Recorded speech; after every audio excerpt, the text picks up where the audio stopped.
Vijayanagara channel ವೀಕ್ಷಕರಿಗೆ ನಮಸ್ಕಾರ. ವಿಜಯನಗರ ವಾರ್ತೆಗಳಿಗೆ ಸ್ವಾಗತ. ಮುಖ್ಯಾಂಶಗಳು.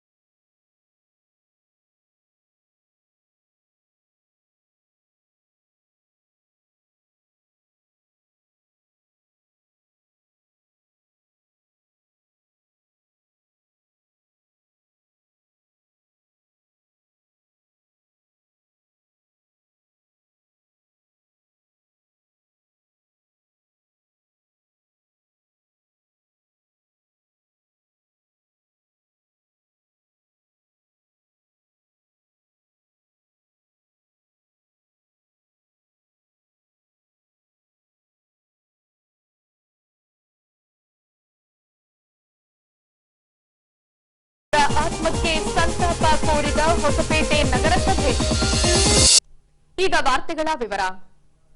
ಜೀವನದಲ್ಲಿ ನಮಗೆ ಒದಗಿ ಬರುವ ಸಂಕಷ್ಟಗಳನ್ನು ದೂರ ಮಾಡಿಕೊಂಡು ನೆಮ್ಮದಿಯ ಬೆಳಕನ್ನ ತುಂಬಿಕೊಳ್ಳಬೇಕೆಂಬ ತುಡಿತದಲ್ಲಿ ಸಿದ್ಧಗೊಂಡ ಆರಾಧನೆಯ ಸಂಕೇತವೇ ವೈಕುಂಠ ಏಕಾದಶಿಯ ಆಚರಣೆಯಾಗಿದೆ.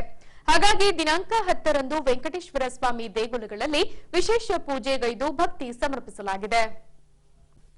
ಹೀಗೆ ಈ ಅಂಶಕ್ಕೆ ಸಂಬಂಧಿಸಿದಂತೆ ಒಡಕರಾಯ ಸ್ವಾಮಿ ದೇವಸ್ಥಾನ ಸೇರಿದಂತೆ ಹಂಪಿ ರಸ್ತೆಯಲ್ಲಿ ಬರುವ ವೆಂಕಟೇಶ್ವರ ಸ್ವಾಮಿ ದೇವಾಲಯದಲ್ಲಿ ಆರ್ಯವೈಶ್ಯ ಸಮಾಜದಿಂದ ವೈಕುಂಠ ಏಕಾದಶಿ ಕೈಗೊಳ್ಳಲಾಗಿತ್ತು. ಈ ಭಾಗವಾಗಿ ಅರ್ಚಕರಿಂದ ವೆಂಕಟೇಶ್ವರ ಸ್ವಾಮಿ ಮೂರ್ತಿಗೆ ವಿಶೇಷ ಪೂಜೆಗೈದು ನೆರೆದವರಿಗೆ ಪ್ರಸಾದ ವಿತರಿಸಲಾಯಿತು. ಭಾರತೀಯರ ಪರಿಕಲ್ಪನೆಯ ಪ್ರಕಾರ ತ್ರಿಮೂರ್ತಿಗಳಲ್ಲಿ ಒಬ್ಬನಾದ ವಿಷ್ಣು ಎಲ್ಲಾ ಸ್ಥಳದಲ್ಲಿ ನೆಲೆಸಿರುತ್ತಾನೆ. ವೈಕುಂಠ ಎಂಬುವುದು ಒಂದು ನಿರ್ದಿಷ್ಟ ಸ್ಥಳವಲ್ಲ, ಬದಲಾಗಿ ಓರೆ ಕೋರೆಗಳಿಲ್ಲದ ಹಾಗೂ ನೆಮ್ಮದಿಗಿರುವ ಸ್ಥಳದಲ್ಲಿ ವಿಷ್ಣು ನೆಲೆಸಿರುತ್ತಾನೆ. ಇದಕ್ಕೆ ವೈಕುಂಠ ಎಂದು ಕರೆಯುವುದು ವಾಡಿಕೆ. ವಿಷ್ಣುವಿನ ಅವತಾರವೇ ವೆಂಕಟೇಶ್ವರ ಎಂದು ಹೇಳಲಾಗುತ್ತದೆ.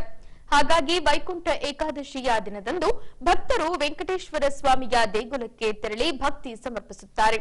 ಅದೇ ರೀತಿ ವೈಕುಂಠ ಏಕಾದಶಿಯ ದಿನದಂದು ವಿಷ್ಣುವಿನ ನಿವಾಸದ ಬಾಗಿಲು ಮುಕ್ತವಾಗಿ ತೆರೆದಿರುತ್ತದೆ ಎಂಬ ನಂಬಿಕೆಯ ಆಚರಣೆಗೆ ವೈಕುಂಠ ಏಕಾದಶಿಯ ವಿಶೇಷ ಆಚರಣೆಯಾಗಿದೆ. ಇನ್ನು ವೈಕುಂಠ ಏಕಾದಶಿಯ ನಿಮಿತ್ತ ಆರ್ಯವೈಶ್ಯ ಸಮಾಜದ ಯುವ ಪಡೆಯಿಂದ ಪ್ರತಿ ವರ್ಷದಂತೆ ರಕ್ತದಾನ ಶಿಬಿರ ನಡೆಸಿ ಇತರರ ಅಮೂಲ್ಯ ಪ್ರಾಣಕ್ಕೆ ನೆರವಾದರು.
ಸ್ವಲ್ಪ ಬರ್ರಿ ಮುಂದೆ ಬರ್ರಿ ಸ್ವಲ್ಪ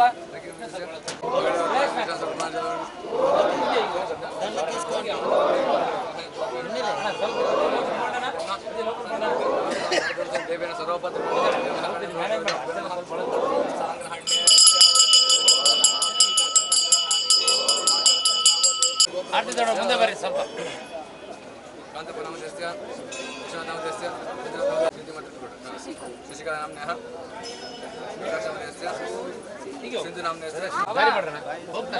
ಕೈ ಅಲ್ಲೇ ಹೊರಗಡೆ ಹೊಡಿಬೇಕಣ್ಣ ನಮಸ್ಕಾರ ಮಾಡ್ಕೊಂಡು ಕೈ ಯಾರು ಹೊಡಿಬೇಡ್ರಿ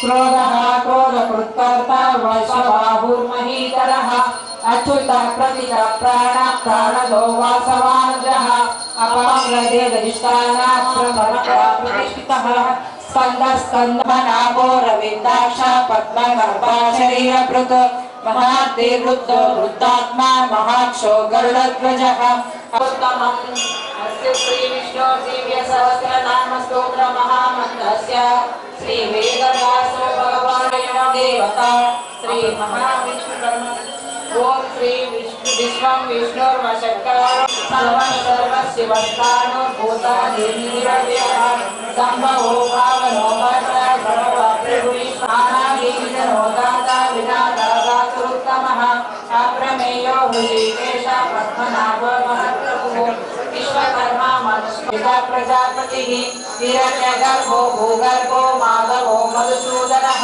ईश्वरो विक्रमे दण्डी मेधावी विक्रमक्रमः अनुक्रमो दुरादर्शो कृतज्ञ सुधिरः वसुर्वसुर्मा सत्य समात्मा संहिता समः अमोघो पुण्डरीकाक्षो वृषकर्मा वृषाकृतिः रुद्रो बहुशिरा बभ्रु विश्वः सर्वविद्वानो विश्वसेनो जनार्दनः वेदो वेदविदव्यङ्गो वेदाङ्गो वेदविक्रमिः लोका सहिष्णु जगदादिजः अनघो विजयो देता विश्वयोनि पुनर्वसुः मधुः अतिदेयो महामायो महोत्सवो महाबलः महाबुद्धिर्महावीर्यो महाशक्तिर्महाद्युतिः अनिर्देश श्रीमान् महात्रिकृत महेश्वरः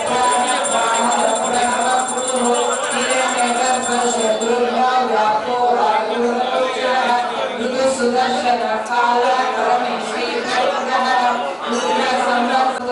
वत्सरो वत्सरो वत्सी रत्नमरकोदमेश्वरः धर्मकुन्दर्मरुद्धर्मी सदसहस्रः आवर्तनो निवृतात्मा संवृत सम्प्रमर्दनः कः सम्मग्गो वह्नि रविनोदरणीधरः सुप्रसाद प्रसन्नात्मा विश्वविभुः सत्कर्ता सत्कृते साधु जन्म नारायणो नरः असंख्येयो प्रमेयात्मा विशिष्ट शिष्टकृच्युजिः सिद्धार्थ सिद्ध संकल्प सिद्धिदा सिद्धि साधनः वृषाहि वृषभो वृष्णो वृषभः सुभुजो दुर्धरो वाग्मी महेन्द्रो वसुदो वसुः नैकरूपो बृहद्रूपा सिपि विश्वप्रकाशनः ओजस्तेजो द्युतिधरः प्रकाशात्मा प्रतापनः रुद्रस्पर्शाक्षरो मन्त्रशानो भास्करद्युतिः अमृतांशोद्भवो भानो शशिबिन्दु सुरेश्वरः औषधं जगतस्येतु सत्यधर्म पराक्रमः भूतभव्यवर्णान्त पावनः पावन ಕಲುಷಿತಗೊಂಡಿರುವ ತುಂಗಭದ್ರಾ ನದಿಯನ್ನ ನಿರ್ಮಲಗೊಳಿಸುವ ಹಿನ್ನೆಲೆಯಲ್ಲಿ ನಿರ್ಮಲ ತುಂಗಭದ್ರಾ ಅಭಿಯಾನವನ್ನ ಪ್ರಾರಂಭಿಸಲಾಗಿದೆ. ಹೀಗೆ ಶೃಂಗೇರಿಯಿಂದ ಪ್ರಾರಂಭಗೊಂಡ ಬೃಹತ್ ಪಾದಯಾತ್ರೆಯು ಕಿಷ್ಕಿಂಧಕ್ಕೆ ತೆರಳುವ ಮೊದಲು ಹೊಸಪೇಟೆ ನಗರದಲ್ಲಿ ಜಲಜಾಗೃತಿ ಸಮಾವೇಶ ನಡೆಸಲಾಯಿತು. ಹೀಗೆ ನಿರ್ಮಲ ತುಂಗಭದ್ರಾ ಅಭಿಯಾನದ ಪಾದಯಾತ್ರೆ ಹೊಸಪೇಟೆ ನಗರಕ್ಕೆ ಆಗಮಿಸಲಾಗಿ ವಿಜಯನಗರ ಕಾಲೇಜಿನ ಸುವರ್ಣ ಭವನದಲ್ಲಿ ಜಲಜಾಗೃತಿ ಕಾರ್ಯಕ್ರಮವನ್ನ ಕೈಗೊಳ್ಳಲಾಗಿ ಸಸಿಗೆ ನೀರೆರೆಯುವ ಮೂಲಕ ಚಾಲನೆ ನೀಡಿದರು. ಈ ವೇಳೆ ನಗರದ ಪ್ರಗತಿಪರ ಸಂಘಟಕರು ನಿರ್ಮಲ ತುಂಗಭದ್ರಾ ಅಭಿಯಾನಕ್ಕೆ ಬೆಂಬಲ ಸೂಚಿಸಿದರು. ನಿರ್ಮಲ ತುಂಗಭದ್ರಾ ಅಭಿಯಾನಕ್ಕೆ ಜಯವಾಗಲಿ. ಆದ್ಮೇಲೆ ಈ ದಿನ ನಮ್ಮ ಹೊಸಪೇಟೆಗೆ, ಅದು ವಿಜಯನಗರ ಕ್ಷೇತ್ರಕ್ಕೆ ಸುದೀನ ಅಂತ ಹೇಳಿದ್ರೆ ತಪ್ಪಾಗಲಿಕ್ಕಿಲ್ಲ. ಯಾಕಂತ ಹೇಳಿದ್ರೆ ಇವತ್ತು ರಾಜಕಾರಣಿಗಳು ಏನಂದ್ರೆ ನನ್ನ ಪಕ್ಷ ಮುಂದು, ನಾನು ಮುಂದು, ತಾ ಮುಂದು ತನ್ನ ವೈಯಕ್ತಿಕ ಹಿತಾಸಕ್ತಿಗಳು ಇಟ್ಕೊಂಡು ಬರ್ತಾರೆ. ಆದ್ರೆ ವೇದಿಕೆ ಮೇಲೆ ಇರ್ತಕ್ಕಂಥ ಮಹನೀಯರು ಕಲುಷಿತಗೊಂಡಿರುವಂತ ತುಂಗಭದ್ರೆಯನ್ನ ಉಳಿಸಿ ಬೆಳೆಸೋಣ, ಮುಂದಿನ ಪೀಳಿಗೆಗೆ ಈಗಾಗಲೇ ವಿಷವಾಗಿ ಮಾರ್ಪಟ್ಟಿರುವಂತ ತುಂಗಭದ್ರೆಯನ್ನ ಸ್ವಚ್ಛಗೊಳಿಸಿ ನಿರ್ಮಲ ತುಂಗಭದ್ರವಾಗಿ ಅದು ನಮ್ಮ ಜೀವಕ್ಕೆ ವಿಷವಾಗಿದೆ, ಅದು ಅಮೃತವಾಗಲಿ ಅನ್ನುವಂಥ ನಿಟ್ಟಿನಲ್ಲಿ ಇವರು ಮಾಡಿರುವಂತ ಪಾದಯಾತ್ರೆ ನಿಜವಾಗ್ಲೂ ಕೂಡ ಶ್ಲಾಘನೀಯ. ಇಂಥ ಒಂದು ಕಾರ್ಯಕ್ರಮವನ್ನ ಅವರಲ್ಲಿ ನೋಡ್ತಾ ಇದ್ರೆ ಅವರೆಲ್ಲರೂ ಸಹ ಎಲ್ಲ ತಮ್ಮ ಕಾರ್ಯಕ್ರಮವನ್ನ, ತಮ್ಮ ವೃತ್ತಿ ಜೀವನ, ತಮ್ಮ ಬದುಕಿನ ಜೀವನವನ್ನು ಬದಿಗೊತ್ತಿ ನಿರ್ಮಲ ತುಂಗಭದ್ರಾ ಅಭಿಯಾನವನ್ನ ನಾವೇನು ಮಾಡೋಣ, ತುಂಗಭದ್ರೆ ಯಾವ ರೀತಿ ಕಲುಷಿತ ಆಗಿದೆ, ಏನೆಲ್ಲ ಅದರಲ್ಲಿ ತ್ಯಾಜ್ಯಗಳು ಬಂದು ನಮ್ಮ ಏನು ಶೌಚಾಲಯದಿಂದ ಬರುವಂತ ಚರಂಡಿ ನೀರಿನ ವ್ಯವಸ್ಥೆಗಳನ್ನ ಅದು ತುಂಬಿ ಯಾವ ರೀತಿ ಹರಿತಾ ಇದೆ, ಅದನ್ನ ಮಲಿನ ಆಗ್ತಾ ಇರುವಂತ ತುಂಗಭದ್ರೆಯನ್ನ ಯಾವ ರೀತಿ ಉಳಿಸ್ಬೇಕನ್ನುವಂತ ಮುನ್ನೆಚ್ಚರಿಕೆಯನ್ನು ಇಟ್ಕೊಂಡು ಈ ಪಾದಯಾತ್ರೆಯನ್ನು ಮಾಡಿದ್ದಾರೆ. ಈ ಪಾದಯಾತ್ರೆಗೆ ಬಂದಿರುವಂತ ನಮ್ಮ ನಂದಿಪುರದ ಅಜ್ಜಿಯವರು ಮತ್ತು ಆಲ್ಸಾಮಿ ಮಠದ ಅಜ್ಜಿಯವರು ಆಶೀರ್ವಾದ ಇರಲಿ. ಯಾಕಂತ ಹೇಳಿದ್ರೆ ಬೇರೆ ಯಾವುದೇ ಒಂದು ಪಕ್ಷದ ಕಾರ್ಯಕ್ರಮ ಆಗಲಿ, ಯಾವುದೋ ಒಂದು ಹೋರಾಟ ಅಂತಂದ್ರೆ ಸಾವಿರಾರು ಜನ ಬರ್ತಾರೆ. ಇದು ಇಂಥ ಒಂದು ಪರಿಪೂರ್ಣವಾದಂತ ಅರ್ಥಪೂರ್ಣವಾದಂತ ಕಾರ್ಯಕ್ರಮಕ್ಕೆ ಒಂದು ತಿಂಗಳಿಂದ ನಾವು ನಿರಂತರವಾಗಿ ಪರಿಶ್ರಮ ಪಟ್ಟು ಪ್ರತಿಯೊಬ್ಬರಿಗೆ ಫೋನ್ ಮಾಡಿದ್ರು ಸಹ ಮಾಡ್ತಾ ಇಲ್ಲ. ಏನಂತ ಹೇಳಿದ್ರೆ ವೇದಿಕೆ ಮೇಲೆ ಇರ್ತಕ್ಕಂಥ ಒಬ್ಬ ವ್ಯಕ್ತಿ 1000 ಮಂದಿಗೆ ಸಮಾನ. ಹಾಗಾಗಿ ವಿಜಯನಗರ ಕ್ಷೇತ್ರ ಇಲ್ಲಿದೆ ಅಂತ ಹೇಳೋದಕ್ಕೆ ನಾನು ಬಯಸ್ತೇನೆ. ಪ್ರಾಸ್ತಾವಿಕವಾಗಿ ಮಾತಾಡುವಂಥದ್ದು ಏನಿಲ್ಲ, ಯಾಕಂದ್ರೆ ಅದಕ್ಕೆ ನುರಿತಂತ ಮಾತುಗಾರರು ಇಲ್ಲಿ ಬಂದಿದ್ದಾರೆ. ಪ್ರಾಸ್ತಾವಿಕ ಹೇಳೋದೇನೆಂದ್ರೆ ಕಲುಷಿತಗೊಂಡಿರುವಂತ ತುಂಗಭದ್ರವನ್ನ ಯಾವ ರೀತಿ ನಾವು ಉಳಿಸ್ಬೇಕು, ಇದನ್ನ ಈಗಾಗಲೇ ಲ್ಯಾಬ್ ರಿಪೋರ್ಟ್ ಪ್ರಕಾರ ಇದು 60% ಈಗಾಗಲೇ ಅದು ಕೆಮಿಕಲ್ ಮಿಶ್ರಿತ ನೀರು ಅನ್ನುವಂಥ ನಿಟ್ಟಿನಲ್ಲಿ ಈಗಾಗಲೇ ಸಾಕಷ್ಟು ಅಧ್ಯಯನ ತಂಡಗಳಲ್ಲಿ ಬಂದಿದೆ. ಅದು ಕುಡಿಯಲು ಯೋಗ್ಯವಲ್ಲದ ನೀರು ಅನ್ನುವಂಥ ನಿಟ್ಟಿನಲ್ಲಿ ಈಗಾಗಲೇ ಸಾಕಷ್ಟು ರಿಪೋರ್ಟ್ ಬಂದಿದ್ರು ಸಹ ನಮ್ಮನ್ನು ಆಳುವಂತ ಸರ್ಕಾರಗಳು, ನಮ್ಮನ್ನು ಆಳುವಂತ ಜನಪ್ರತಿನಿಧಿಗಳು ಇದನ್ನ ಯಾವ್ದು ಲೆಕ್ಕಿಸೋದಿಲ್ಲದೆ 40% 60% ಹೊಡಿತಾ ಇದ್ದಾರೆ. ಅವರು ಡ್ಯೂಟಿ ಮಾಡ್ಕೊಂಡು ಅವ್ರ ವಿಷಯವನ್ನು ನಮಗೆ ನೀರಿನ ಮೂಲಕ ಕೊಡಿಸ್ತಾ ಇದ್ದಾರೆ. ಇದಕ್ಕೆ ವಿದ್ಯಾರ್ಥಿಗಳಾದಂತ ನೀವು ನಾವೆಲ್ಲರೂ ಸೇರ್ಕೊಂಡು ಒಂದು ಪಾಠ ಕಲಿಸಬೇಕಾಗಿದೆ. ಅದು ಏನಂತ ಹೇಳಿದ್ರೆ ಇಂದಿನ ಪ್ರಜೆಗಳೇ, ಇಂದಿನ ಮಕ್ಕಳೇ ಮುಂದಿನ ಪ್ರಜೆಗಳು ಅನ್ನುವಂಥ ನಿಟ್ಟಿನಲ್ಲಿ ನೀವೇನು ವಿಜಯನಗರ ಕಾಲೇಜಿನ ಎಲ್ಲಾ ವಿದ್ಯಾರ್ಥಿಗಳು ಬಂದಿದ್ದೀರಿ. ಇದು ಅರ್ಥಪೂರ್ಣವಾದಂತ ಕಾರ್ಯಕ್ರಮ. ಇದು ನೀವು ಏನಂತ ಹೇಳಿದ್ರೆ ನಿಮ್ಮ ಜೀವನ ಮತ್ತು ನಿಮ್ಮ ಕುಟುಂಬವನ್ನು ರಕ್ಷಿಸುವಂತ ಸಲುವಾಗಿ ಮಾಡಿರುವಂತ ಕಾರ್ಯಕ್ರಮ ಅಂತ ಹೇಳಿ ಭಾವಿಸ್ತಾ ಈ ಪ್ರಾಸ್ತಾವಿಕ ನುಡಿಯನ್ನ ನಾನು ಮಾತಾಡಿದ್ರ ಮೂಲಕ ನಾನೇನು ಹೆಚ್ಚಿಗಿಲ್ಲ, ಯಾಕಂದ್ರೆ ಇನ್ನು ಅದ್ರ ಬಗ್ಗೆ. ಇನ್ನು ಈ ವೇಳೆ ನಂದಿಪುರ ಸ್ವಾಮಿಗಳು ಮಾತನಾಡಿ, ದೇಶದಲ್ಲಿ 16,800 ನದಿಗಳಿದ್ದು ಅದರಲ್ಲಿ 60ರಿಂದ 70 ನದಿಗಳು ಕಲುಷಿತಗೊಳ್ಳುತ್ತಿವೆ. ಇದರಲ್ಲಿ ತುಂಗಭದ್ರಾ ನದಿಯು ಸೇರಿಕೊಂಡಿರುವುದು ವಿಪರ್ಯಾಸದ ಸಂಗತಿ.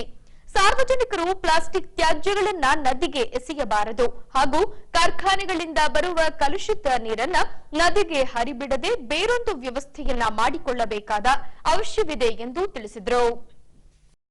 ಒಂದು ಕಡೆ ಖುಷಿ ಏನಂತಂದ್ರೆ ನಮ್ಮ ದೇಶದೊಳಗ 16,800 ನದಿಗಳು ಇದ್ವು ಅನ್ನೋದು ಒಂದು ಖುಷಿ ಆದ್ರೆ ಅಷ್ಟೇ ನೋವಾಗುತ್ತೆ. ಸುಮಾರು 400ರಿಂದ 500 ನದಿಗಳು ಅವ ಅವಶೇಷಗಳನ್ನೇ ಸಿಗ್ತಾ ಇಲ್ಲ ಅಂತ ಒಂದು ಸಂಗೀತ ಪರಿಸ್ಥಿತಿ ನಾವಿದೆ. ಅದರಲ್ಲಿ ಸುಮಾರು ಒಂದು 70ರಿಂದ 80 ನದಿಗಳು ಅಳಿವಿನ ಅಂಚಿನೊಳಗದಾವ. ಅದರೊಳಗ ನಮ್ಮ ತುಂಗಭದ್ರನು ಸೇರಿದೆ. ಅದಕ್ಕೆ ಕಾರಣ ಈ ನಮ್ಮೆಲ್ಲ ಈ ಫ್ಯಾಕ್ಟ್ರಿಗಳ ತ್ಯಾಜ್ಯ ಬಿಡೋದು, ಆಮೇಲೆ ಎಲ್ಲ ಮಲಿನ. ನಾವೆಲ್ಲ ಮೋದಿಜಿಯವರು ಸ್ವಚ್ಛ ಭಾರತ ಅಭಿಯಾನ ಮಾಡಿದ್ರು. ನಾನು ರಾಜಕೀಯ ಮಾತಾಡಕ್ಕೆ ಹೋಗಲ್ಲ. ಯಾವ ವ್ಯಕ್ತಿ ಏನೋ ಒಳ್ಳೆ ಕೆಲಸ ಮಾಡ್ತಾರಂದ್ರೆ ಒಳ್ಳೆ ಕೆಲಸಕ್ಕೆ ವಿಘ್ನಗಳು ಜಾಸ್ತಿ, ಕೆಟ್ಟ ಕೆಲಸಕ್ಕೆ ಅವಕಾಶಗಳು ಬಹಳ. ಹಾಗಾಗಿ ಅದಕ್ಕೆ ನಾವು ಸಹಕಾರ ಕೊಡೋದ್ರ ಬಂದು ಪ್ರತಿಯಾಗಿ ವಿರುದ್ಧವಾಗಿ ಮಾತನಾಡ್ತೀವಿ. ಹಾಗಾಗಿ ಇನ್ನೊಂದು 20 ವರ್ಷ 30 ವರ್ಷ ಹೋದ್ರೆ ಈಗಲೇ ಮಳೆಗಳು ಹೆಂಗಂತಂದ್ರೆ ನಾವು ಮೊನ್ನೆ ಒಂದು ಶಾಲೆಗೆ ಹೋಗಿರ್ತೀವಿ ಅಂತ ಮುಖ್ಯಮಂತ್ರಿಗಳು ನಾವು ನೋಡ್ಲಿಕ್ಕೆ ಸಾಧ್ಯವಿಲ್ಲ. ಬಹಳ ನೇರ ದಿಟ್ಟ ನಿರಂತರ ಅನ್ನೋದು ಏನಾದ್ರು ಒಪ್ಕೋಕಂದ್ರೆ ಅದು ಜೇಮ್ಸ್ ಪಟೇಲ್ ಕೊಟ್ಟರೆ ಮೇಲೆ ಯಾರು ಒಪ್ಲಿಕ್ಕೆ ಸಾಧ್ಯನೇ ಇಲ್ಲ. ಈಗ ಪ್ರಸ್ತುತ ಸಿದ್ದರಾಮಯ್ಯನವರ ಬಗ್ಗೆ ಮಾತಾಡೋದು ಬಹಳ ಕಷ್ಟ. ಆದ್ರೆ ಸಿದ್ದರಾಮಯ್ಯನವರು ಪಾಟೀಲ್ ಜೊತೆಗೆ ಮಾತಾಡೋದು ಬಹಳ ಕಷ್ಟ. ಅಂತ ಪರಿಸ್ಥಿತಿ ವಾದ ಅದನ್ನು ಸಾಧನೆಯನ್ನು ಮಾಡಿದ ಕೀರ್ತಿ ಪಾಟೀಲ್ ಸತ್ತತೆ. ನಾನು ಅದ ಹೇಳಿದೆ, ರಾಜಕೀಯ ಮಾತಾಡಲ್ಲ, ರಾಜಕೀಯ ಬಿಟ್ಟು ಅವ್ರ ವ್ಯಕ್ತಿತ್ವದ ಬಗ್ಗೆ ಮಾತಾಡ್ತೀನಿ. ನಮ್ಮ ಪಾಟೀಲ್ಜಿಯವರು ಆರ್ಥಿಕ ತಜ್ಞರು ನೋಡು, ಅವರು ನಾವು ನೋಡಿ ಸಾಧ್ಯನೇ ಇಲ್ಲ ಅಂತ ಒಬ್ಬ ಮೇಲ್ ವ್ಯಕ್ತಿತ್ವ ನಮ್ಮ ಜೊತೆಗೆ ಅಂದ್ರೆ ನಮ್ಮ ಭಾಗ್ಯ. ಇದು ಪಾದಯಾತ್ರೆ ಇನ್ನೊಂದು ಮಾತು ಹೇಳಿ ನಾನು ಮಾತು ಮುಗಿಸ್ತೀನಿ. ಯಾಕೆ ಈ ತುಂಗಭದ್ರಾ ನಿರ್ಮಲ ತುಂಗಭದ್ರಾ ಅಭಿಯಾನ ಯಾಕೆ ಹೊಟ್ಟೈತೆ ಅಂತಂದ್ರೆ ಒಂದು ಉದಾಹರಣೆ ಹೇಳಿ ನಾನು ಮಾತು ಮುಗಿಸ್ತೀನಿ. ನಮ್ಮ ಮಠದಲ್ಲಿ ಕೋಶ 120 ನಮ್ಮ ದೇಶದ ಕಡೆ ಆಗ್ಲದವು.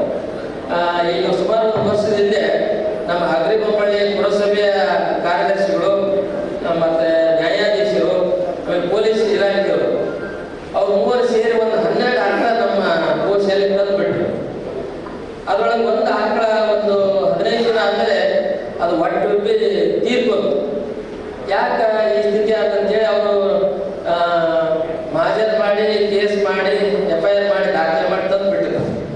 ಅದಕ್ಕೆ ನಾನು ಅಂದೆ, ನೀವು ಇದನ್ನ ಪೋಸ್ಟ್ ಮಾರ್ಟಮ್ ಮಾಡಿ ನನಗೆ ರಿಪೋರ್ಟ್ ಕೊಡ್ರಿ, ಯಾಕಂದ್ರೆ ನಾನು ವರದಿ ಹೋಗಿಸ್ಬೇಕು, ನಮ್ಮಲ್ಲಿ ನಿಂತು ಏನಾದ್ರು ಕೇಳಿದ್ರೆ ಏನು ಉತ್ತರ ಕೊಡ್ಬೇಕಂತಂದಾಗ ಅದನ್ನು ಪೋಸ್ಟ್ ಮಾರ್ಟಮ್ ಮಾಡಿದ್ರೆ ಒಂದು ದೊಡ್ಡದು ಹೇಳ್ತೀನಿ ನಿಮಗೆ, ಅದರೊಳಗೆ 70 kg ಪ್ಲಾಸ್ಟಿಕ್ ಇತ್ತು ಆಕಳ ಹೊಟ್ಟೆ. ಯಾಕೆ ಈ ಮಾರ್ಕ್ ಅಂತಂದ್ರೆ ನಾವೆಲ್ಲರೂ ಮಾರ್ಕೆಟ್ಗೆ ಹೋಗ್ಬೇಕಾದ್ರೆ ಕೈ ಬೀಸ್ಕೊಂಡು ಹೋಗಿ ಅಲ್ಲಿ ನಮಗೇನು ಬೇಕಾದ ಸಾಮಾನು ತಗೊಂಡು ಕ್ಯಾರಿ ಬ್ಯಾಗ್ನ ಹಾಕಿಕೊಡ ಅಂತೀವಿ ನಾವು. ಆ ಕ್ಯಾರಿ ಬ್ಯಾಗ್ನ ಹಾಕಿಸ್ಕೊಂಡು ಸಾಮಾನು ನಾವು ಬಳಸ್ಕೊಂಡು ಯೂಸ್ ಅಂಡ್ ಥ್ರೋ ಬಳಸಿ ಹೋಗಿಬಿಡ್ತೀವಿ, ಎಲ್ಲಿ ಬೇಕಲ್ಲಿ ಹೋಗ್ತೀವಿ. ಅವೇ ಪ್ಲಾಸ್ಟಿಕ್ನ ಈ ಸಿಟಿ ಒಳಗಿರ್ತಕ್ಕಂಥ ಈ ಬಿಡಾಡಿ ದನಗಳು ಏನು ದೇವ್ರಿಗೆ ಬಿಟ್ಟರು ಬ್ಯಾಟ್ರಿ ಬಸ್ಗಳು ಆಕಳುಗಳಿರ್ತಾವಲ್ಲ, ಅವು ಈ ಹೋಟೆಲ್ ಒಳಗೆ ಪದಾರ್ಥ ಬೇಕರಿ ಪದಾರ್ಥ ವಾಸನೆ ನೋಡಿ ಅದನ್ನು ತಿಂತಾವ. ಅದು ಬೋಟ್ ಪಟ್ಟ ಮಾಡಿದ ಬರೀ ಪ್ಲಾಸ್ಟಿಕ್ ಇರಲಿಲ್ಲ, ಈ ಹಳೆ ಚಪ್ಪಲಿ ತಂತಿ ಮಳೆ ಎಲ್ಲ ಸೇರಿ 70 kg ಇತ್ತು. ಹಾಗೆ ನೀವೇನಾದ್ರೂ ಪ್ಲಾಸ್ಟಿಕ್ ತಿನ್ನಕ್ಕಾಗತ್ತಾ, ತಂತಿ ತಿನ್ನಕ್ಕಾಗತ್ತಾ? ಆಗಲ್ಲ. ನಾವೇನು ನಮಗೆ ಬೇಕಾದ ರುಚಿಯಾಗಿ ಆಧಾರ ಮಾಡ್ಕೊಂಡು ಊಟ ಮಾಡ್ತೀವಿ. ಅದಕ್ಕೆ ನಾವು ಪ್ಲಾಸ್ಟಿಕ್ ಬಳಸೋದನ್ನೇ ಮುಕ್ತ ಮಾಡಿಬಿಟ್ರೆ ಅದು ನಾವು ಪ್ರಕೃತಿಗೆ ಒಂದು ಕೊಡುಗೆ ಕೊಟ್ಟಾಗುತ್ತೆ. ಹೊಸಪೇಟೆ ನಗರದ ಪಕ್ಕದಲ್ಲೇ ತುಂಗಭದ್ರಾ ಜಲಾಶಯವಿದೆ. ರಾಜ್ಯ ಸೇರಿದಂತೆ ಆಂಧ್ರ ಹಾಗೂ ತೆಲಂಗಾಣಕ್ಕೆ ನೀರನ್ನ ಹರಿಸಲಾಗುತ್ತಿದೆ. ಆದ್ರೆ ಹೊಸಪೇಟೆ ನಗರದ ಕೆಲ ವಾರ್ಡ್ಗಳಲ್ಲಿನ ನಿವಾಸಿಗರು ಕುಡಿಯುವ ನೀರಿನಿಂದ ವಂಚಿತಗೊಂಡಿರುವುದು ವಿಪರ್ಯಾಸದ ಸಂಗತಿ. ಹೌದು, ಹೊಸಪೇಟೆ ನಗರಸಭಾ ವ್ಯಾಪ್ತಿಗೆ ಬರುವ 29ನೇ ವಾರ್ಡ್ನಲ್ಲಿನ ಭಗತ್ ಸಿಂಗ್ ನಗರದ ನಿವಾಸಿಗರು ಕಳೆದ ಕೆಲ ವರ್ಷಗಳಿಂದ ಕುಡಿಯುವ ನೀರಿನಿಂದ ವಂಚಿತಗೊಂಡಿದ್ದಾರೆ. ಈ ಹಿನ್ನೆಲೆಯಲ್ಲಿ ಈ ಭಾಗದ ನಿವಾಸಿಗರು ಖಾಲಿ ಕೊಡಗಳನ್ನ ಹಿಡಿದು ಪ್ರತಿಭಟನೆ ನಡೆಸುವ ಮೂಲಕ ಕುಡಿಯುವ ನೀರಿನ ಸರಬರಾಜು ಮಾಡುವಂತೆ ನಗರಸಭೆಗೆ ಒತ್ತಾಯಿಸಿದ್ದಾರೆ.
ವಾರ್ಡ್ ಭಗತ್ ಸಿಂಗ್ ನಗರ ಈ ಏರಿಯಾದೊಳಗೆ 15 ವರ್ಷದಿಂದ ನೀರಿಲ್ಲ, ಕುಡಿಯೋ ನೀರು ಸಮಸ್ಯೆ ಭಾಳ ಇದೆ.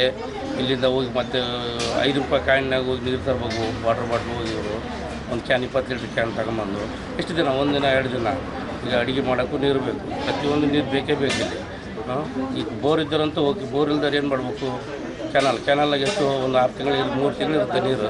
3 ತಿಂಗಳು ಹೋದ್ಮೇಲೆ ನೀರಿನ ಪದ್ಧತಿ ಭಾಳ ಐತೆ. ಒಂದು 2 ಕಿಲೋಮೀಟ್ರ್ ಹೋಗಿ ನೀರು ತೊಗೊಂಬರ್ಬೇಕು. ಬಳಸೋಕ್ಕಂತೂ ನೀರು ಜಾಸ್ತಿ ಬೇಕು. ಕುಡಿಯೋಕ್ಕಂತೂ ಓಕೆ 20 ಲೀಟ್ರ್ ಕ್ಯಾನ್ನಾಗ ತಗೊಂಬಂದು ಕುಡಿತಾರೆ. ಈ ಸ್ನಾನ ಮಾಡೋಕ್ಕೆ ಕುಡಿಕಿದ ನೀರು ಬಳಸೋಕ್ಕೆ ನೀರು ಬೇಕಲ್ಲ, ಅದು ಭಾಳ ಸಮಸ್ಯೆ ಆಗಿದೆ. ದಯವಿಟ್ಟು ನಮ್ಮ ಈ ಏರಿಯಾ ಕೌನ್ಸಿಲರ್ ಆದ ರಮೇಶ್ ಗುಪ್ತಾ ಅವರು ಕೂಡ ಸ್ವಲ್ಪ ಇದ್ರ ಮೇಲೆ ಮನವೊಲಿಸಿ ನೋಡಿ ಈ ಕೆಲಸವನ್ನು ಮಾಡಿಕೊಡ್ಬೇಕಂತ ನಮ್ಮಲ್ಲಿ ವಿನಂತಿಗಳು. ಸರ, ನಮಗೆ ನೀರಿಲ್ಲ, ನೀರಿದ್ದಲ್ಲ. ಬೋರ್ ಇದ್ದಾವೆ ಕೆಲವು ಮನೆಗಳಿಗೆ. ಆ ಮನೆಯಲ್ಲಿ ನೀರು ಕುಡಿದು ಎಲ್ಲರಿಗೆ ಗ್ಯಾಲಿ ಬ್ಲಾಡರ್ನಲ್ಲಿ ಸ್ಟೋನ್ ಆಗಿಬಿಟ್ಟಿದ್ದಾವೆ. ಅದು ಆಪ್ರೇಷನು ಖುದ್ದವಾಗಿ ನನಗೆ ಆಗಿದೆ. ಆದರೂ ನಮಗೆ ಸಿಹಿ ನೀರೇ ಇಲ್ಲ. ಎಷ್ಟು ವರ್ಷದಿಂದ ಇದ್ದೀವಿ, 20 ವರ್ಷದಿಂದ ಇದ್ದೀವಿ, ಆದರೂ ನಮಗೆ ನೀರೇ ಇಲ್ಲ. ಅದು ಏನು ಮಾಡಬೇಕು? ಆ ತಾಲೂಕಿಂದ ಡಿಸ್ಟಿಕ್ ಆಗಿದೆ, ಆದ್ರೂ ನೀರಿಲ್ಲ ನಮಗೆ. ಏನು ಮಾಡೋದು?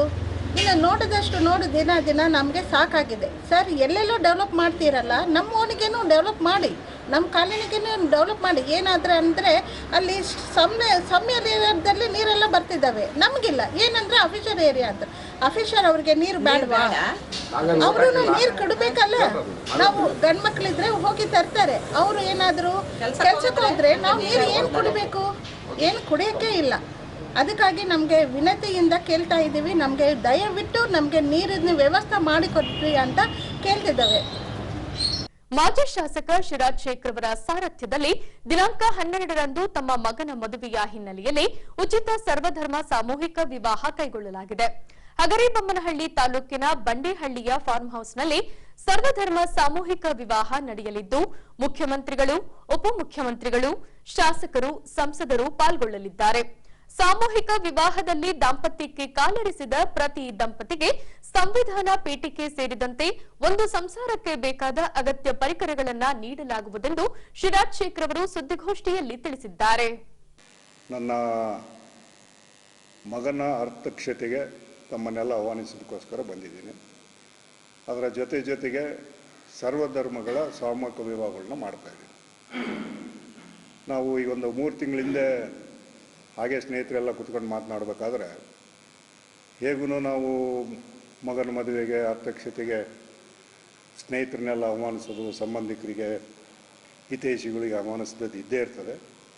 ಅದರ ಜೊತೆಗೆ ನಾವು ಸರ್ವಧರ್ಮದ ಸಾಮೂಹಿಕಗಳನ್ನು ಕೂಡ ಮಾಡಿದರೆ ಹಿಂದಿನ ದಿನಗಳಲ್ಲಿ ಸಮಾಜಕ್ಕೊಂದು ಮೆಸೇಜ್ ಹೋಗ್ತದೆ. ಅದರ ಜೊತೆಗೆ ಯಾರಿಗೆ ಸೇವೆ ಅವಶ್ಯಕತೆ ಇದೆ, ಯಾರು ಕಷ್ಟದಲ್ಲಿದ್ದಾರೆ ಅವರಿಗೂ ಕೂಡ ಒಂದು ಸಹಾಯ ಮಾಡ್ದಂಗೆ ಆಗ್ತದೆ ಅನ್ನೋ ಒಂದು ವಿಚಾರವನ್ನು ಇಟ್ಕೊಂಡು ಈ ಒಂದು ನಿರ್ಧಾರಕ್ಕೆ ಬಂದ್ವಿ. ಒಂದು ಕುಟುಂಬಕ್ಕೆ ಅವರಿಗೆ ಮನೆಗೆ ಬೇಕಾದಂಥ ಕೆಲವು ಅವಶ್ಯ ವಸ್ತುಗಳು, ಒಂದು ಸಾಮಾನುಗಳನ್ನ ಇಟ್ಕೊಳ್ಳೋದಕ್ಕೆ ಒಂದು ಬೀರು ಅಂತಿರೋ, ಕಪಾಟ್ ಅಂತಿರೋ ಅದು ಒಂದು, ಮತ್ತು ಒಂದು ಮಂಚ, ಮತ್ತು ಅಡುಗೆಗೆ ಬೇಕಾದಂಥ ಪಾತ್ರೆ ಸಾಮಾನುಗಳು, ಒಂದು 2 ಜೊತೆ ಬಟ್ಟೆ, ಚಪ್ಪಲಿ, ಹೊತ್ಕೊಳ್ಳೋಂಥ ಬ್ಲ್ಯಾಂಕೆಟ್ಗಳು, ಟ್ರಾವೆಲಿಂಗ್ ಬ್ಯಾಗ್ಗಳು, ಮತ್ತು ಅವರಿಗೆ 1 ಗ್ರಾಮ್ನ ಚಿನ್ನದ ಒಂದು ತಾಳಿ, ಮತ್ತು ಬೆಳ್ಳಿ ಕಾಲುಂಗುರ, ಮತ್ತು ಬೆಳ್ಳಿಯ ಕೈ ಕಡಗ. ಮತ್ತು ಇದಕ್ಕೆ ನಮ್ಮ ಹಿಂದೂ ಧರ್ಮದ ಪ್ರಕಾರ ಶಾಸ್ತ್ರಗಳು ಮತ್ತೊಂದು ಇನ್ನೊಂದು ಮಾಡೋದಕ್ಕೆ ಅದಕ್ಕೆ ಸಂಬಂಧಿಸಿದ ಗುರುಗಳು ಅಂತ ಹೇಳಿದರೆ ನಮ್ಮ ಕೊಟ್ಟೂರು ಸಂಸ್ಥಾನದ ಗುರುಗಳಾದಂಥ ನಮ್ಮ ಶ್ರೀಗಳಿಗೆ ಕರಿಬೇಕು, ಮತ್ತು ಅಲ್ಲಿ ಲೋಕಲ್ನಾಗಿದ್ದಂಥ ನಮ್ಮ ನಂದಿಪುರದ ಶ್ರೀಗಳಿಗೆ ಕರಿಬೇಕು. ಅವರ ನೇತೃತ್ವದಲ್ಲಿ ಇದು ನಡಿಬೇಕು ಅನ್ನೋ ಒಂದು ವಿಚಾರ ಬಂತು. ಈಗ ನಾಳೆ 28 ನೂತನ ವಧುವರರ ಮದುವೆಯನ್ನು ನಾವು ನಮ್ಮ ಮಗನ ನಿಶ್ಚಿತಾರ್ಥದ ಜೊತೆ ಮಾಡ್ತಾಯಿದ್ದೀವಿ. ನಮ್ಮ ಧರ್ಮದ ಗುರುಗಳು ತನ್ವೀರ್ ಹಾಶ್ಮಿ ಅವರು ಬಿಜಾಪುರದಿಂದ ಬರ್ತಾ ಇದ್ದಾರೆ. ಇವರು ಕೊಟ್ಟೂರು ಸ್ವಾಮಿ ದೇವಜಿಯವ್ರ ಜೊತೆಗಿರ್ತಾರೆ. ಮತ್ತು ನಂದಿಪುರದ ಸ್ವಾಮಿಯವ್ರ ಜೊತೆಗೆ ನಮ್ಮ UT ಖಾದರ್ ಅವರು ಬರ್ತಾರೆ, ಸ್ಪೀಕರು. ಅವ್ರು ಯಾಕಂತ ಹೇಳಿದ್ರೆ ಅವರು ಕೂಡ ನಮ್ಮ ಸಮಾಜದ ಪರವಾಗಿ ಅವರು ಹಜ್ ಮಾಡಿರೋರು. ನಮ್ಮಲ್ಲಿ ಹಾಜಿಗಳಿಗೆ ತಮ್ಮದೇ ಆದ ಒಂದು ಗೌರವ ಇರ್ತದೆ. ಸೊ ಈ ಒಂದು ಒಳ್ಳೆಯ ಕಾರ್ಯಕ್ಕೆ ಅವರಿಬ್ಬರು ಇರಲಿ ಅಂಥೇಳಿ ಅವರ ಸಾನ್ನಿಧ್ಯದಲ್ಲಿ ಇದು ನಡೀತದೆ. 11ವರೆಗೆ ಮುಖ್ಯಮಂತ್ರಿಗಳು ಬರ್ತಾರೆ, ಉಪಮುಖ್ಯಮಂತ್ರಿಗಳು ಬರ್ತಾರೆ, ಜಿಲ್ಲಾ ಉಸ್ತುವಾರಿ ಮಂತ್ರಿ ಬರ್ತಾರೆ, ಮತ್ತು ನಮ್ಮ ಜಿಲ್ಲೆಯ ಎಲ್ಲ ಶಾಸಕರು, ನಮ್ಮ ಜಿಲ್ಲೆಯ 3 ಪಾರ್ಲಿಮೆಂಟ್ ಸದಸ್ಯರು ಅಂದರೆ ಹರಪನಹಳ್ಳಿಯಿಂದ ನಮ್ಮ ಡಾಕ್ಟರ್ ಪ್ರಭಾ ಮಲ್ಲಿಕಾರ್ಜುನ್ ಅವರು, ಶಿರಗುಪ್ಪದಿಂದ ರಾಜಶೇಖರ್ ಇಟ್ನಾಳ್ ಅವರು, ಮತ್ತು ತುಕಾರಾಮ್ ಅವರು, ಈ 3 ಜನ MP ಗಳನ್ನ ಆಹ್ವಾನ ಮಾಡಿದ್ದೀವಿ. ಮತ್ತು ಅದರ ಜೊತೆಗೆ ನಮ್ಮ ಮುಖ್ಯಮಂತ್ರಿಗಳ ರಾಜಕೀಯ ಕಾರ್ಯದರ್ಶಿಗಳು ನಸೀರ್ ಅಹಮದ್, ಯಾಕಂದರೆ ನನಗೆ ಭಾಳ ಆತ್ಮೀಯ ಸ್ನೇಹಿತರು ಅವರು ಭಾಳ ವರ್ಷಗಳಿಂದ. ಮತ್ತು ನಮ್ಮ ಮೈನಾರಿಟಿ ಅಧ್ಯಕ್ಷ ಮತ್ತು MLC ಜಬ್ಬಾರ್ ಅವರು ಬರ್ತಾರೆ, ಮತ್ತು ನಮ್ಮ ಕಾರ್ಯಾಧ್ಯಕ್ಷರಾದಂಥ ವಸಂತ್ ಅವರು ಬರ್ತಾರೆ, MLC ಅವರು. ಇವರಿಷ್ಟರ ನೇತೃತ್ವದಲ್ಲಿ ಅವರಿಗೆ ಆಶೀರ್ವಾದದ ಒಂದು ಕಾರ್ಯಕ್ರಮ ನಡೀತದೆ. ಇದಿಷ್ಟು ಕಾರ್ಯಕ್ರಮಕ್ಕೆ ನಿಮ್ಮನ್ನೆಲ್ಲ ಆಹ್ವಾನಿಸಬೇಕು ಅಂಥೇಳಿ ಇವತ್ತು ನಾನು ನಿಮ್ಮ ಮುಂದೆ ಬಂದಿದ್ದೇನೆ. ಈಗ ನಮ್ಮ ಧರ್ಮದ ಪ್ರಕಾರ ನಾವು ವಧುವರಿಗೆ ನಮ್ಮ ಪವಿತ್ರ ಗ್ರಂಥ ಕುರಾನನ್ನು ಕೊಡ್ತೇವೆ. ಇದು ಕಂಪಲ್ಸರಿ, ಯಾವುದೇ ಬಡವ ಇರಲಿ ಶ್ರೀಮಂತ ಇರಲಿ ಅದನ್ನ ನಾವು ಮದುವೆ ಆದ ನಂತರ ಕೊಡ್ತಕ್ಕಂಥದ್ದು ಒಂದು ಸಂಪ್ರದಾಯ. ಅದೇ ರೀತಿಯಾಗಿ ನಾನ್ ಮುಸ್ಲಿಂ ಧರ್ಮದವರಿಗೆ ಏನಾದರೂ ಒಂದು ಭಕ್ತಿ ಭಾವನೆ ಬರಲಿ, ಅವರಿಗೂ ಕೂಡ ದೇವರ ಬಗ್ಗೆ ಭಕ್ತಿ ಭಾವನೆ ಬರಲಿ ಅನ್ನೋದಕ್ಕೆ ಚರ್ಚೆ ನಡೀತು. ಕೆಲವರು ಹೆಣ್ಣು ದೇವತೆಯನ್ನು ಕೊಡ್ಬೋದು ಅಂದರು, ಕೆಲವರು ಮತ್ತೊಂದು ಕೊಡ್ಬೋದು. ಅದಕ್ಕೆ ಅವ್ರಿಗೆ ನಾನೇನು ಹೇಳಿದೆ, ಗಣೇಶನ ಎಲ್ಲರೂ ಪೂಜೆ ಮಾಡ್ತಾರೆ, ಒಂದು ಗಣೇಶನ ವಿಗ್ರಹ ಆಗಲಿ ಅಥವಾ ಒಂದು ಗಣೇಶನ ಚಿತ್ರ ಇದನ್ನು ಅವ್ರಿಗೆ ಕೊಡೋಣ, ಇದು ಒಂದು ವಿಚಾರನ ಇಟ್ಕೊಂಡಿದ್ದೀವಿ. ಅದಾಗಿದ ಮೇಲೆ ನಮ್ಮ ಸಂವಿಧಾನದ ಪ್ರಿಯಾಂಬಲ್ ಪೀಠಿಕೆನ ಎಲ್ಲರಿಗೂ ಕೊಡೋಣ. ನಮ್ಮ ಸ್ನೇಹಿತರು ಭಾಳ ಜನ ಹೇಳಿದರು, ನೀವು ಪ್ರಿಯಾಂಬಲ್ ಕೊಡ್ತೀರಿ ಅವ್ರಿಗೆ ಓದಕ್ಕೆ ಬರಬೇಕಲ್ಲ. ಹೌದು, ನಾನು ಹೇಳಿದೆ ಓದಕ್ಕೆ ಬರಲಿದ್ದಾರೆ ಅರ್ಧ ಜನ ಇದ್ದಾರೆ, ಆದರೆ ಅವರು ತಮ್ಮ ಮನೆ ಗೋಡೆ ಮೇಲೆ ಹಾಕ್ಕೊಳ್ಳಿ ಅದನ್ನು. ನಾಳೆ ಅವ್ರ ಮಕ್ಕಳು ಕೇಳ್ತಾರಲ್ಲ ಇದೇನು ಹಾಕ್ಕೊಂಡಿಯಪ್ಪ ಅಂತ. ಅವಾಗ ಈ ಮುಂದಿನ ಜನ್ರೇಷನ್ಗೇನೋ ಅದೇನು ಇವ್ರಿಗೆ ಗೊತ್ತಿಲ್ಲದೆ ಇದ್ದರೆ ಅಥವಾ ತಿಳ್ಕೊಳ್ಳಿ ಅಥವಾ ಇದಾಗಲಿ ಅಂಥೇಳಿ ಕೊನೆಗೆ ಅದನ್ನೊಂದು ಕೊಡಬೇಕು ಅನ್ನೋ ತೀರ್ಮಾನವನ್ನು ಮಾಡ್ಕೊಂಡಿದ್ವಿ. ಒಟ್ಟು ಸಂದೇಶ ಏನಂತ ಹೇಳಿದರೆ, ನಮ್ಮ ರಾಜ್ಯ, ನಮ್ಮ ಜಿಲ್ಲೆ, ನಮ್ಮ ಊರುಗಳು ಸರ್ವ ಜನಾಂಗದ ಶಾಂತಿಯ ತೋಟ ಆಗಲಿ ಅಂಥೇಳಿ ಏನು ಕುವೆಂಪುರು ಹೇಳಿದ್ದಾರೆ, ಅದನ್ನು ಮಾಡಿ ತೋರಿಸ್ಬೇಕು ಅನ್ನೋ ನಿಟ್ಟಿನಲ್ಲಿ ಈ ಒಂದು ಸಣ್ಣ ಪ್ರಯತ್ನವನ್ನು ಮಾಡ್ತಾ ಇದ್ವಿ. ನಿಮ್ಮೆಲ್ಲರ ಸಹಕಾರ ಬೇಕು. ಈಗ ಮೃತ ವ್ಯಕ್ತಿಯ ಕುರಿತು ವರದಿ. ಹೊಸಪೇಟೆ ನಗರಸಭೆಯ ಬಿಲ್ ಕಲೆಕ್ಟರ್ ಮಂಜುನಾಥ್ ಎಂಬುವವರು ಹಂಪಿ ಸಮೀಪದ ಕಡ್ಡಿರಾಂಪುರದ ಲಾಡ್ಜ್ನಲ್ಲಿ ನೇಣು ಹಾಕಿಕೊಂಡ ಸ್ಥಿತಿಯಲ್ಲಿ ಆತ್ಮಹತ್ಯೆ ಮಾಡಿಕೊಂಡಿದ್ದಾನೆ. ದಿನಾಂಕ 9ರಂದು ಈ ಘಟನೆ ಜರುಗಿದ್ದು ಹಂಪಿ ಪೊಲೀಸ್ ಠಾಣೆಯಲ್ಲಿ ಪ್ರಕರಣ ದಾಖಲಾಗಿದೆ. ಮೃತನ ತಂದೆಯೂ ಕೂಡ ಈ ಹಿಂದೆ ನಗರಸಭೆಯ ಬಿಲ್ ಕಲೆಕ್ಟರ್ ಹುದ್ದೆಯಲ್ಲಿದ್ದರು. ಅವರು ಕೂಡ ಆತ್ಮಹತ್ಯೆ ಮಾಡಿಕೊಂಡ ಭಾಗವಾಗಿ ಅನುಕಂಪದ ಆಧಾರದ ಮೇಲೆ ಮಂಜುನಾಥನಿಗೆ ಅವರ ತಂದೆಯ ಹುದ್ದೆಯನ್ನೇ ನೀಡಲಾಗಿತ್ತೆಂದು ನಗರಸಭಾ ಪೌರಾಯುಕ್ತರು ತಿಳಿಸಿದ್ದಾರೆ.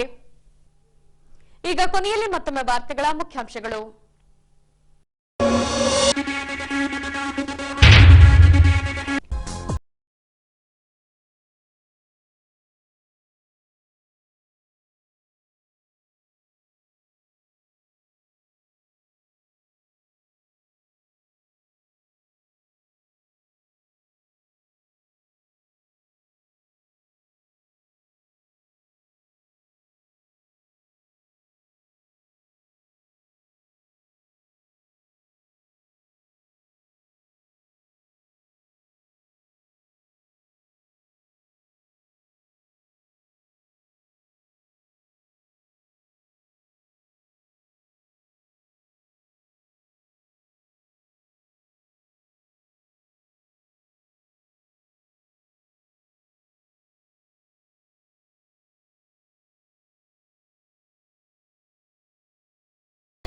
ಮೃತರ ಆತ್ಮಕ್ಕೆ ಸಂತಾಪ ಕೋರಿದ ಹೊಸಪೇಟೆ ನಗರಸಭೆ.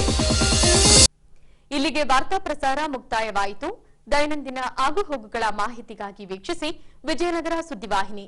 ನಾನು ತೇಜಸ್ವಿನಿ ಪಿ ಪಾಟೀಲ್. ನಮಸ್ಕಾರ.